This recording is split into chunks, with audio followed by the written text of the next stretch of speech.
बहुत समय पहले की बात है। एक छोटे से गांव में रहने वाला एक बच्चा रवि था। रवि बहुत ही बहादुर और खुशमिजाज बच्चा था। एक दिन उसके दोस्तों ने उसे भूतिया जंगल की एक अनोखी कहानी सुनाई।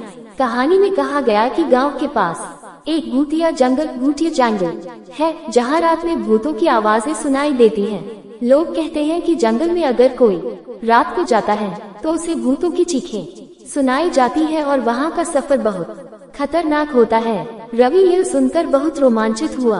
उसने अपने दोस्तों से कहा, मुझे भी वहां जाना है, मैं डरने वाला नहीं हूँ। उसके दोस्तों ने उसे रोकने की कोशिश की, लेकिन वह नहीं माना। उस रात रवि अकेले जंगल की ओर निकला। रात का समय था और जंगल अद्भुत और डरावना लग रहा था, लेकिन रवि ने अपने आप को हिम्मत दी और आगे बढ़ा।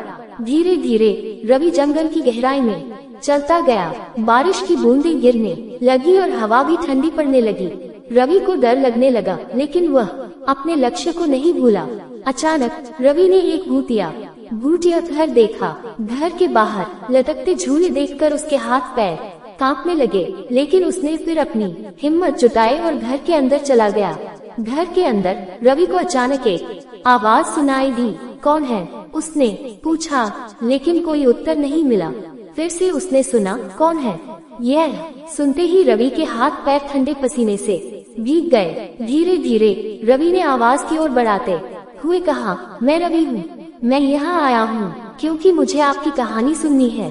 अब उसने एक और आवाज सुनी, तुम्हें डरने की कोई जरूरत नहीं है रवि, हम भूत नहीं हैं, हम एक पुरानी कहानी का हिस्सा हैं। रवि ने देखा कि आवाज आती है एक पुराने वृद्ध भूत की। वह बहुत ही वृद्ध भूत ने रवि को अपनी कहानी सुनाई। वह कहता था कि कई सालों पहले इस जंगल में एक राजा और रानी रहते थे। उनका बेटा युवराज एक दिन जंगल में खो गया था और उसका पता नहीं चला। राजा रानी ने उसकी खोज की, लेकिन वह कहीं भी नहीं मिला। उन्होंने तब जंगल को भूतिया कहा और लोगों को डराने लगे। फिर कुछ समय बाद वह युवराज वापस आया, लेकिन वह एक साधारण व्यक्ति नहीं था। वह एक मजबूत इंसान बन गया था, क्योंकि वह अकेले जंगल में खोया था और उस जंगल में उनसे बहुत कुछ सीखा और खुद को मजबूत बनाया था, जो अब भी इस घर में रहता है। वह वापस कभी अपने महल नहीं गया। लोगों को यह नहीं पता था और वे सोचते थे कि जंगल में भूत हैं। रवि ने भूत की कहानी को सुनकर दुखी महसूस किया। उसने समझा कि लोगों का डर भूत से नहीं बल्कि अज्ञान से है। वह निर्धारित किया कि वह लोगों को सच्चाई बताएगा। रवि ने उसी रात अपने गांव के लोगों को घर में ले गया। वहां उन्होंने भूत से मिला। भूत ने उन्हें युवराज की कहानी सुनाई और उन्हें वहां का सच्चाई दिखाया। लोग चौंके और दुखी हो गए कि उन्होंने गलती से भूत का डर मान लिया था। उन्होंने भूत से माफी मांगी और उसे उनकी सहायता करने का वादा किया।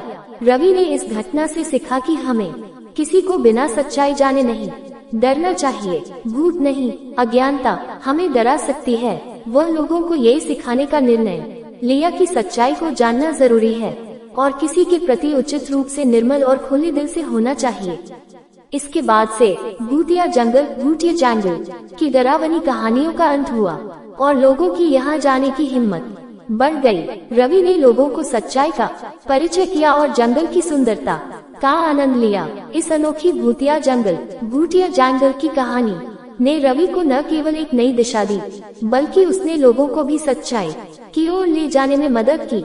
उसने समझा कि डर केवल अज्ञानता की वजह से होता है और जब लोग सच्चाई को जानते हैं तो वे डर को हरा सकते हैं।